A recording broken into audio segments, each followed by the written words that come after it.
गांव की खुशहाल जिंदगी जीने वाले मनीष बंसल जी अब एक छोटे से शहर अलीगढ़ में रहती है।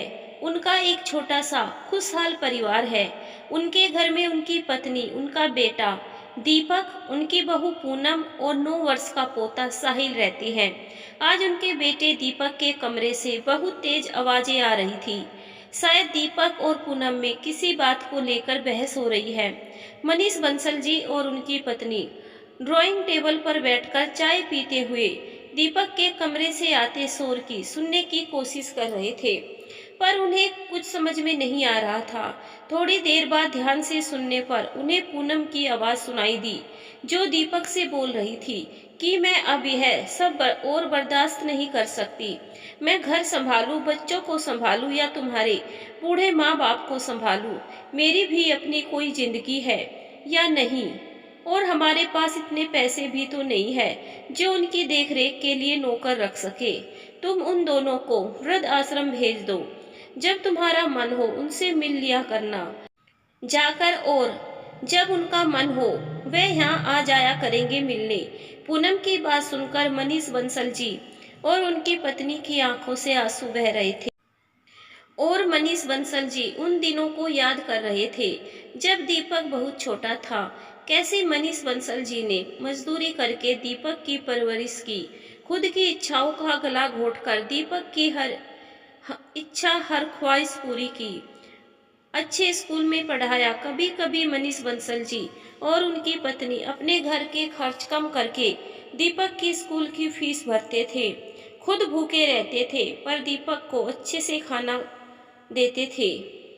अच्छे कॉलेज में उसका एडमिशन कराया, पैसे ना होते हुए भी जैसे तैसे करके मेडिकल की पढ़ाई पूरी कराई। और आज दीपक बच्चों का डॉक्टर है तो उसके बूढ़े माँ बाप उसके लिए बोझ हो गए। तभी मनीष बंसल जी के पोते साहिल की आवाज आई। साहिल अपने पापा दीपक से पूछ रहा था, पापा यह वृद्ध आश्रम क्या होता है? तो दीपक बोला, बेटा वृद्ध आश्रम वह होता है जहाँ बूढ़े लोग रहते हैं। तो साहिल अपनी मासूमियत से बोला, पापा जब आप और मम्मी भी बूढ़े हो जाओगे तो आप दोनों भी मुझे छोड़कर वृद्ध आश्रम चले जाओगे क्या? साहिल की बात सुनकर पूनम गुस्से से साहिल पर बरसते हुए बोली, साहिल यह क्या तरीका है बात करने का अपने पापा से? कोई ऐसे बात करता है? हम तुम्हारे लिए अपनी पूरी जिंदगी न्योछावर कर रहे हैं, तुम्हें अच्छे से अच्छे स्कूल में पढ़ा रहे हैं, तुम्हारी हर ख्वाहिश पूरी करते हैं, और तुम हमें वृद्धाश्रम भेजने की बात कर रहे हो।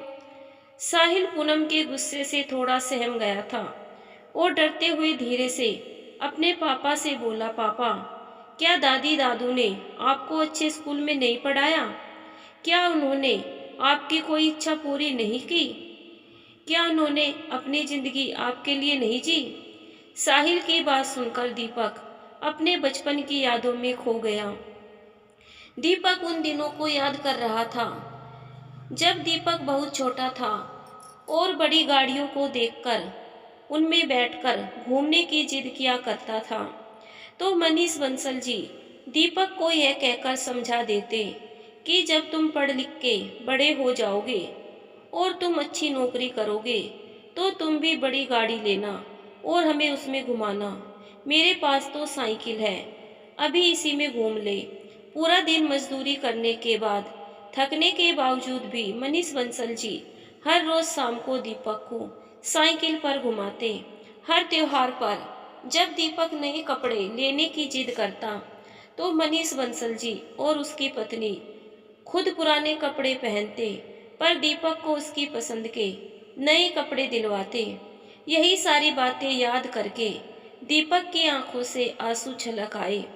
पूनम ने जब दीपक की आंखों से आंसू निकलते देखे तो दीपक से बोली, आप भी क्या बच्चे की बातें सुनकर भावुक हो रहे हो? यह तो नादान है, कुछ भी बोलता है। मैंने जो आपसे कहा वही कीजिए, जाइए और मम्मी पापा से बात कीजिए।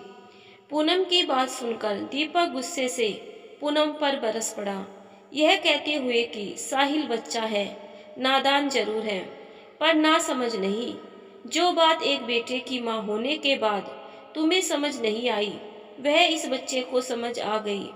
अभी साहिल ने नादानी में हम दोनों को वृद्धाश्रम भेजने की बात कही है, तो तुमने उसे अपनी पूरी जिंदगी का हिसाब किताब समझा दिया। बल्कि जितना मेरे मम्मी पापा ने मेरे लिए किया है, उसका आधा भी हमने साहिल के लिए नहीं किया। मेरे पास आज यह डॉक्टर की तो नौकरी है, जिससे हम साहिल को अच्छे से पढ़ा सके और घर का खर्चा भी चला सके। पर मेरे पापा तो मजदूरी करते थे, फिर भी उन्होंने मुझे अच्छे स्कूल और अच्छे कॉलेज में पढ़ाया और इस काबिल बनाया कि मैं एक अच्छा और ईमानदार डॉक्टर बन सकूं। उनके लिए कितना मुश्किल रहा होगा सब कुछ संभालना, कभी सोचा है तुमने? दीपक की बातें सुनकर पूनम का गुस्सा और बढ़ गया और पूनम गुस्से से चिल्लाती हुई बोली, मुझे कुछ नहीं सुनना।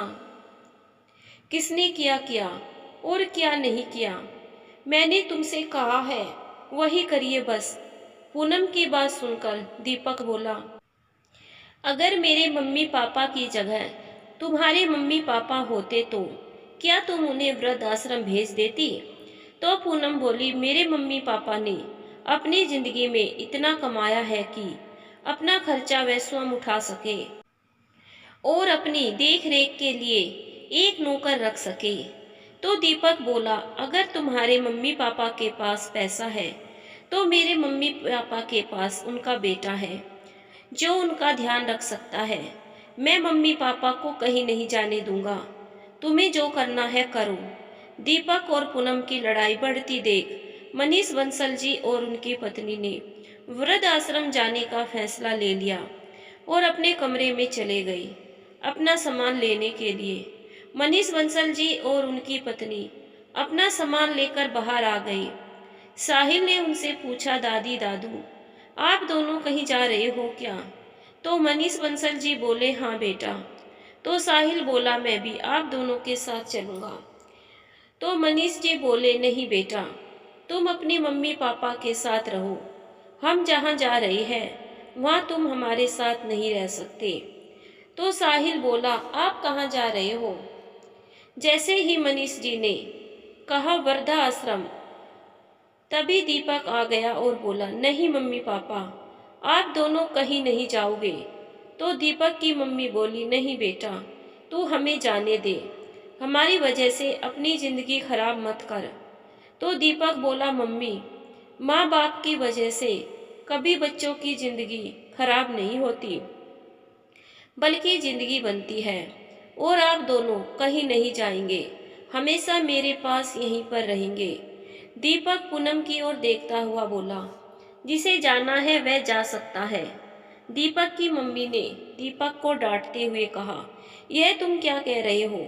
बहू क्यों जाएगी कहीं, वह यहीं रहेगी। तभी पूनम बोली, रहने दीजिए मम्मी जी, अब यह नौटंकी करना बंद कीजिए। और गुस्से से पैर पटकती हुई अपने कमरे में चली गई। दीपक अपने ऑफिस चला गया। थोड़ी देर बाद पूनम अपना और साहिल का सामान लेकर आ गई और साहिल का हाथ पकड़कर बोली, चलो यहाँ से। साहिल ने जाने से मना किया तो पूनम साहिल को डांटते हुए बोली, चुपचाप चलो मेरे साथ, बहुत जिद्दी हो गए हो तुम। मनीष जी और उनकी पत्नी पूनम को रोकते रहे और समझाते रहे, पर पूनम नहीं रुकी और चली गई। पूनम के जाने के बाद मनीष जी ने दीपक को फोन करके पूनम के जाने की बात बता दी। तो दीपक बोला, आप चिंता मत कीजिए पापा, जाने दो उसे, जब गुस्सा शांत होगा तो आ जाएगी। इतना बोलकर दीपक ने फोन रख दिया। कुछ समय बाद ही पूनम वापस आ गई और साहिल को देखकर मनीष जी और उसकी पत्नी खुश होते हुए बोले, आ गए तुम दोनों। साहिल भाग के अपने दादा की गोद में चढ़ गया, लेकिन पूनम बहुत उदास थी और कुछ बोल भी नहीं रही थी, बस चुपचाप ड्राइंग रूम में बैठ गई। दीपक की मम्मी ने पूनम का सिर सहलाए कर पूछा, क्या हुआ बेटा, तुम्हारे मायके में सब ठीक तो है ना? पूनम ने रोते हुए अपना सिर उनकी गोद में रख दिया और बोली, मुझे माफ़ कर दीजिए मम्मी जी। मैंने आपके और पापा जी के लिए कितना बुरा सोचा। दीपक की मम्मी बोली, पर बेटा हुआ क्या है? तुम्हारे मम्मी पापा तो ठीक है ना? तभी साहिल बोला, दादी नाना नानी जी तो घर पर थे ही नहीं। दीपक के मम्मी पापा आश्चर्य से बोले, घर पर नहीं थे तो कहीं गए होंगे। पूनम बोली, पता नहीं मम्मी जी और पापा जी कहाँ गए। मेरे भैया भाभी ने सारी प्रॉपर्टी अपने नाम करवाकर उन दोनों को घर से निकाल दिया। दीपक की मम्मी बोली, पर क्यों? तुम्हारे भाई ने ऐसा क्यों किया? तो पूनम बोली, पता नहीं मम्मी जी। मैं जब घर पहुंची तो घर पर कोई नहीं था, बस शंभू काका घर के नौकर थे। उन्होंने यह सब मुझे बताया। दीपक की मम्मी बोली, तुम चिंता मत करो, सब ठीक हो जाएगा। मनीष बंसल जी ने दीपक को फोन करके यह सब सारी बात बताई। तो दीपक बोला, मुझे पता है वह दोनों कहाँ है। आप पूनम को बोल दो वह चिंता ना करे। उनके मम्मी पापा बिल्कुल ठीक है। मैं शाम को घर आकर सारी बात बताता हूँ। आप सब परेशान ना हो। शाम को जब दीपक घर पहुंचा तो पूनम ने दीपक पर सवालों की बौछार करते हुए कहा, मम्मी पापा कहाँ हैं और आपको यह सब कैसे पता? दीपक पूनम को शांत करते हुए बोला कि जब मैं सुबह ऑफिस जा रहा था तो मम्मी पापा जी मुझे रास्ते में मिले थे। मैंने जब उन्हें सामान के साथ देखा तो उनसे पूछा कि वह कहाँ जा रहे हैं। तो उन्होंने मुझे सब कुछ बताया और बोले, अब हम वृद्ध आश्रम में ही रहेंगे। यह सब सुनकर पूनम रोने लगी। तो दीपक बोला, तुम चिंता मत करो पूनम, मैं उन्हें वहाँ नहीं रहने दूंगा। तो दीपक के पापा बोले, तो तुम सुबह ही उन्हें अपने साथ घर पर क्यों लेकर नहीं आए और उन्हें वृद्ध आश्रम क्यों जाने दिया? तो दीपक बोला, पापा मैंने उन्हें बहुत समझाया और अपने साथ घर चलने के लिए भी बोला, पर वे नहीं माने और बोले, हम बेटे के घर पर नहीं रह सकते। अब जब हमारा बेटा ही हमारा नहीं रहा तो हम किसी पर बोझ क्यों बने। हम अब वृद्ध आश्रम में ही रहेंगे। उनकी बात सुन मैंने सोचा उन्हें थोड़ी देर अकेला छोड़ देता हूँ, शाम का आकर ले आऊँगा। तो दीपक के पापा बोले, चलो तो हम सब चलते हैं उन्हें लेने, हम सब उन्हें समझा के अपने साथ ले आएंगे। तब दीपक के साथ वृद्धाश्रम पहुंच गई। साहिल ने जैसे ही वहां अपने नाना नानी जी को देखा तो भागकर उनके पास चला गया। पूनम के मम्मी पापा ने जब पूनम के साथ सबको आश्रम में देखा तो आश्चर्य से पूछा, आप सब यहाँ कैसे? तो मनीष जी बोले, आपके साथ जो कुछ भी हुआ हमें सब पता चल गया है। हम आप दोनों को अब यहाँ नहीं रहने देंगे। आप हमारे घर रहेंगे हमारे साथ। हम सब आपको लेने आए हैं। चलिए तो। पूनम के पापा बोले, यह आप कैसी बातें कर रहे हैं मनीष जी? हमारे साथ जो भी हुआ हमने उसे स्वीकार कर लिया है। अब हम यहीं रहेंगे। हम अपनी बेटी के ससुराल कैसे रह सकते हैं? तो मनीष जी बोले, यस किस किताब में लिखा है कि बेटी की शादी के बाद बेटी के माता पिता उसके साथ नहीं रह सकते। जब माता पिता अपने बच्चों और उनकी परवरिश में कोई भेदभाव नहीं करते तो उनके साथ रहने में क्यों ऐसा तो कहीं नहीं लिखा कि बुढ़ापे में माता पिता का सहारा बस बेटा बन सकता है, बेटी नहीं। अगर किसी के बेटा ना हो तो क्या उनकी बेटी को यह अधिकार नहीं है कि वह अपने माता पिता को अपने साथ रखे? तो पूनम के पापा बोले, हमें यहाँ कोई परेशानी नहीं है और ना हमें यहाँ रहना बुरा लग रहा है। यहाँ तो हमारे जैसे कितने लोग हैं। दीपक बोला, पापा जी मेरा घर जितना मेरा है उतना पूनम का भी है, और क्या आपका मुझसे कोई रिश्ता नहीं है? और अगर हम भी अब भी आपको ऐसा लगता है कि बेटी के घर नहीं रहना चाहिए तो आप मान लीजिए कि अब आप अपने बेटे के घर ही जा रहे हैं। दामाद के साथ भी तो बेटे के जैसा रिश्ता होता है ना। तो आज मैं ही आपका बेटा हूँ। दीपक की बातें सुन पूनम के मम्मी पापा की आंखों में आंसू आ गए। पूनम के मम्मी पापा पूनम के ससुराल जाने के लिए मान गए और सबके साथ घर चले गए। पर पूनम बिल्कुल गुमसुम थी, कुछ बोल नहीं रही थी। जब सब घर पहुंचे तो पूनम की मम्मी ने पूनम से पूछा, क्या हुआ बेटा, तुम इतनी शांत क्यों हो, कुछ बोल क्यों नहीं रही? अब तो हम तुम्हारे साथ आ गए हैं। तो पूनम अपनी मम्मी के गले लगकर रोने लगी और बोली, आप दोनों के साथ जो भी हुआ वह मेरी वजह से हुआ है।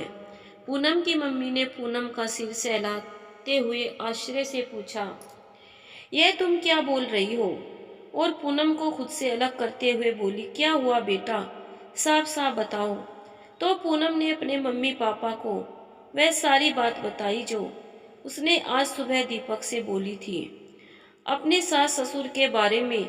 और फिर पूनम अपने सास ससुर के सामने हाथ जोड़ते हुए माफ़ी मांगते हुए बोली, मुझे माफ़ कर दीजिए मम्मी पापा जी, मैंने जो आप दोनों के साथ करने की सोची वही मेरे मम्मी पापा के साथ हुआ।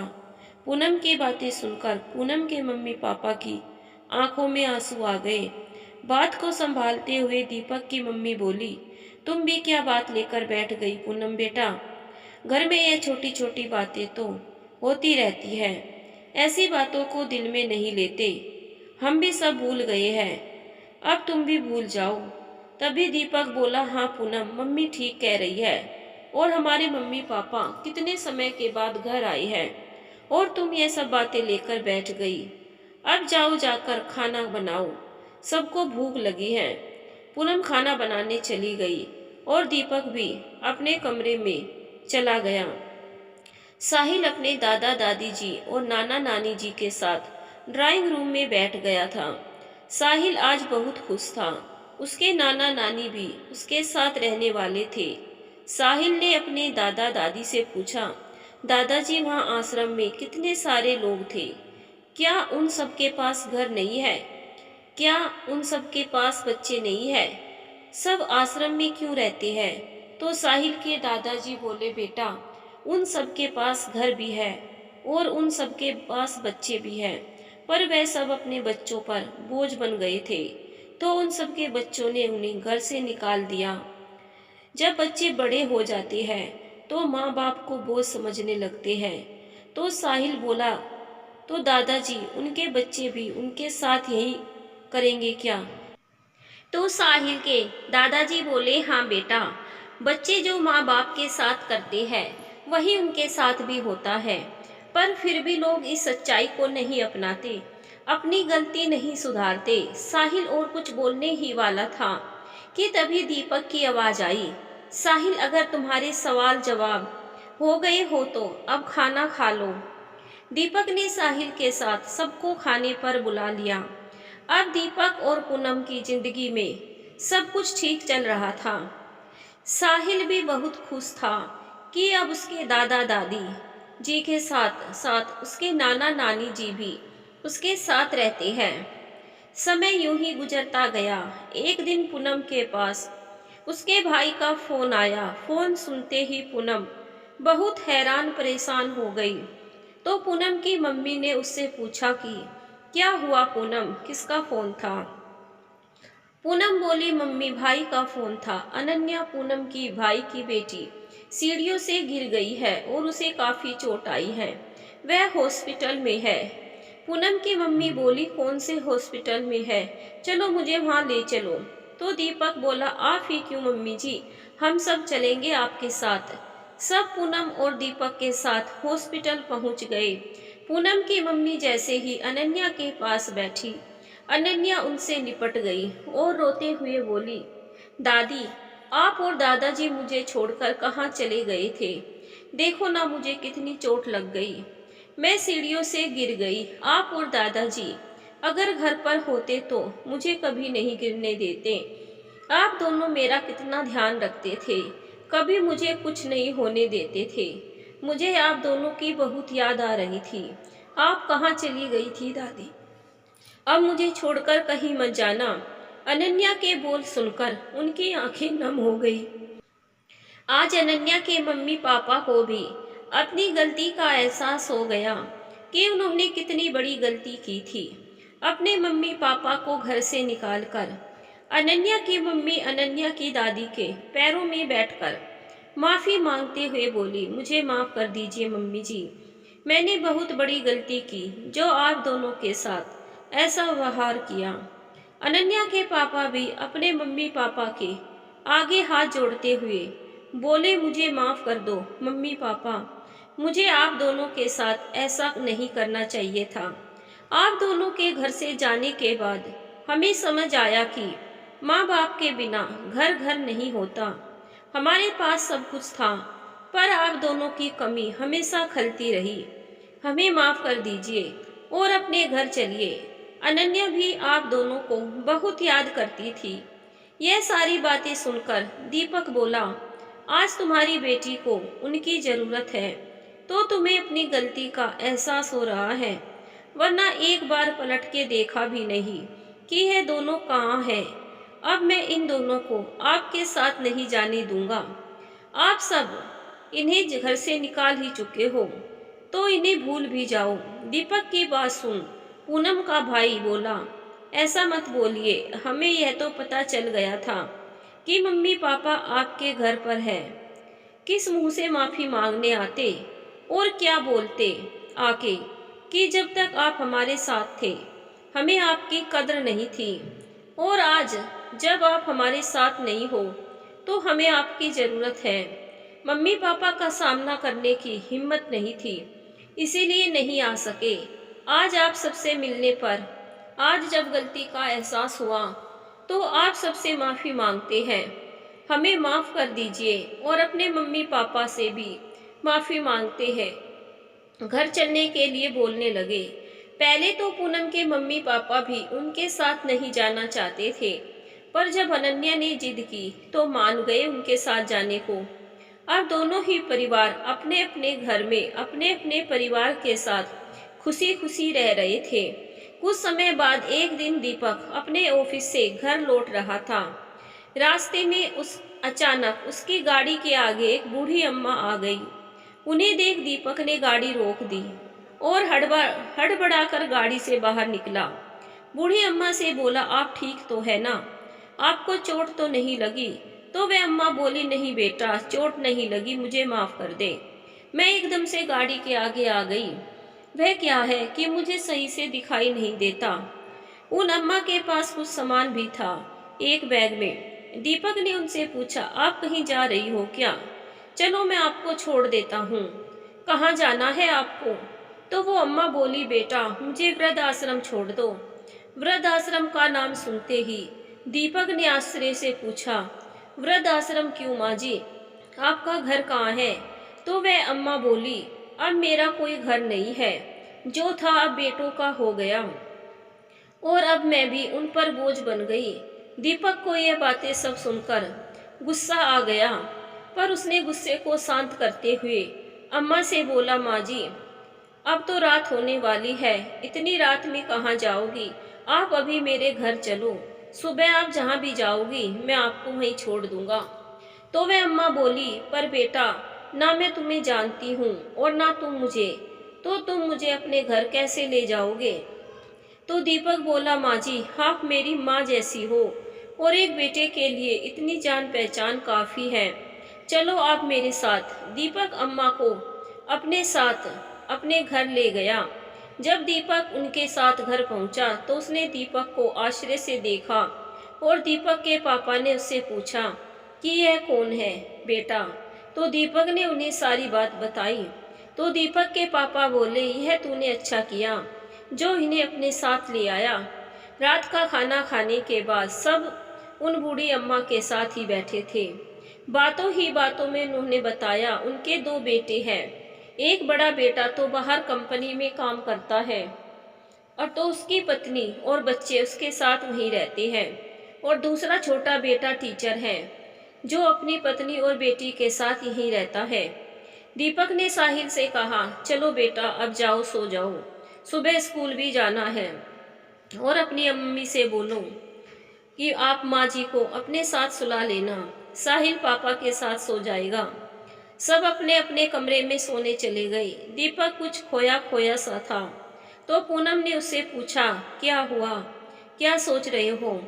तो दीपक बोला, कैसी दुनिया है ये दो दो बेटों के होते हुए भी माँ रात में दर दर भटक रही है। तो पूनम बोली, अब आप इन सब बातों के बारे में मत सोचो। अब वह माँ जी हमारे साथ है तो उन्हें भी कोई परेशानी नहीं होगी। इस बारे में सुबह बात करेंगे। अगले दिन सुबह नाश्ते के समय दीपक पूनम से बोला, आज मेरा एक दोस्त अपनी पत्नी के साथ रात के खाने पर आ रहा है, तो समय से तैयारी कर लेना। पूनम बोली, ठीक है। ऑफिस जाते हुए दीपक उन अम्मा से बोला, लाइए अम्मा जी, अपना पुराना चश्मा दे दीजिए, आज मैं नया बनवा कर ला दूंगा। तो वह बोली, बेटा तुम तो आज ही मुझे वृद्ध आश्रम छोड़ने वाले थे। तो दीपक बोला, अभी आप कुछ दिन हमारे साथ यहीं रहिए, तब तक आपका चश्मा भी आ जाएगा।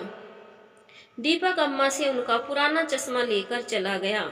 शाम को दीपक अपने दोस्त लोकेश और उसकी प्रेरणा के साथ घर पहुंचा और अम्मा की ओर चश्मा बढ़ाते हुए बोला, यह लो अम्मा जी, आपका नया चश्मा। अम्मा को देखते ही लोकेश बोला, अरे माँ, आप यहाँ कैसे? सबने लोकेश को आश्चर्य से देखा और दीपक बोला, माँ जी, तुम्हारी माँ है लोकेश, पर तुम्हारी मम्मी पापा की तो मृत्यु हो चुकी है। अम्मा लोकेश को छूकर देख रही थी और खुश होते हुए बोली, तुम लोकेश हो? तो लोकेश बोला, हाँ हाँ माँ, मैं लोकेश हूँ। लोकेश ने सब कुछ बताया कि जब मम्मी पापा की मृत्यु हुई तो मेरा अपना कोई नहीं रहा। तब इनके पति सोहनलाल जी ने मुझे अनाथ आश्रम पहुंचाया, मेरी पढ़ाई का खर्चा भी देते थे। आज मैं जो कुछ भी हूँ इनकी वजह से ही हूँ और तब से ही मैं उन्हें पिताजी और इन्हें माँ बोलता हूँ। लोकेश ने अम्मा से पूछा, पर माँ आप यहाँ कैसे? तो अम्मा ने उन्हें सब बताया। बड़ा बेटा और बहू तो यहाँ रहते नहीं है और छोटी बहू ने उन्हें घर से निकाल दिया, तो मैं आश्रम जा रही थी तो दीपक की गाड़ी से टकरा गई और वह मुझे घर ले आया। लोकेश की पत्नी प्रेरणा बोली, कोई बात नहीं माँ, अब आप हमारे साथ रहना, कोई ज़रूरत नहीं कहीं जाने की। लोकेश भी तो आपके ही बेटे हैं, तो अब आप हमारे साथ रहोगी। तो अम्मा बोली, नहीं बेटा, मुझे वृद्ध आश्रम में छोड़ आओ। तो लोकेश बोला, नहीं माँ, आप कहीं नहीं जाएगी, बस मेरे साथ रहेगी। लोकेश के बहुत समझाने पर अम्मा उनके साथ रहने के लिए मान गई। रात का खाना खाने के बाद जब लोकेश अपनी माँ को लेकर घर जाने लगा तो दीपक उससे बोला, तुम्हें इनका घर पता है? कहाँ है? तो लोकेश बोला, हाँ पता है, पर क्यों? तो दीपक बोला, उन्हें उनकी गलती का एहसास कराना जरूरी है। अब तुम घर जाओ, कल बताता हूँ क्या करना है। अगले दिन सुबह दीपक सोहनलाल जी के घर पहुँच गया। बैल बजाई, गेट उनके छोटे बेटे ने खोला। दीपक ने पूछा, क्या यह सोहनलाल जी का घर है? तो वह बोला, जी हाँ, पर आप कौन हो? तो दीपक बोला, जी मैं एक पॉलिसी कंपनी से आया हूँ। आपके पिताजी ने आपकी माताजी के नाम एक पॉलिसी कराई थी, वह पूरी हो गई है, उसके पैसे देने हैं, आप माँ जी को बुला दीजिए। तो सोहनलाल जी का बेटा बोला, तो वह अभी घर पर नहीं है, कुछ दिन के बाद आइएगा, कहीं गई हुई है। तो दीपक बोला, कोई बात नहीं, मैं कुछ दिन बाद आ जाऊंगा। तो सोहनलाल जी की बहू बोली, कुछ दिन बाद क्यों, आप हमें दे दीजिए, हम माँ जी को दे देंगे, आप क्यों बार बार परेशान होते हो? दीपक बोला, नहीं, मैं उन्हें ही दूंगा, ऐसी ही किसी को नहीं दे सकता। तो सोहनलाल जी की बहू बोली, हम ऐसे ही कोई नहीं है, उनके बेटा बहू है, आप हमें पैसे दे सकते हैं। तभी बाहर से एक आवाज़ आई कि पैसे लेने के लिए आप उनके बेटा बहू बन गए, वरना यह आप पर बोझ बन गई थी। इतना बोलकर लोकेश माँ जी को अपने साथ अंदर ले आया। लोकेश के साथ माँ जी को देखकर उनके बेटे ने आश्चर्य से पूछा, तुम कौन हो और माँ तुम्हारे साथ कैसे? तो लोकेश बोला, एक माँ अपने बेटे के साथ नहीं होगी तो किसके साथ होगी? तो सोहनलाल जी के बेटे ने आश्चर्य से कहा। तो लोकेश बोला, हाँ बेटा। फिर लोकेश की माँ ने उन्हें लोकेश के बारे में सब बताया। फिर लोकेश बोला, शर्म नहीं आई उस माँ को घर से निकालते हुए, जिन्होंने अपनी पति की मृत्यु के बाद दूसरों के घर जा जाकर काम करके तुम दोनों भाइयों को आगे बढ़ाया। तुम्हारी सारी इच्छाएं पूरी की, जो आज तक तुम्हारे लिए जीती रही, वो माँ आज तुम्हारे लिए बोझ बन गई। सोहनलाल जी का बेटा और बहू शर्मिंदगी से सर झुकाए सारी बातें सुन रहे थे। दीपक बोला, अगर यही सब आपके बच्चे आपके साथ करेंगे तो आपको कैसा लगेगा? सोहनलाल जी के बेटे और बहू ने माँ जी के पैर छू के माफ़ी मांगते हुए कहा, हमें माफ़ कर दो माँ, हमसे बहुत बड़ी गलती हो गई, आगे हम ऐसा कभी नहीं करेंगे। तो लोकेश बोला, आगे से मैं ऐसा होने ही नहीं दूंगा, अब माँ मेरे साथ रहेगी। तो सोहनलाल जी का बेटा बोला, माँ क्या आप हमें माफ़ नहीं कर सकती? तो माँ जी बोली, एक माँ अपने बच्चों से कभी नाराज नहीं होती, मैं भी नहीं हूँ तुमसे नाराज, पर अब मैं लोकेश के साथ रहूंगी। लोकेश माँ जी को अपने साथ लेकर चला गया। लोकेश की माँ जाते जाते यही सोच रही थी कि जिनके सर लिए मर मर के जीती रही, उनके लिए मैं बोझ हो गई। जिसे जरा सा सहारा दिया उसने पलकों पर बैठा दिया। आज सोहनलाल जी के बेटे और बहू इस पछतावे में रहे कि उन्होंने जो कुछ किया वह कितना गलत किया।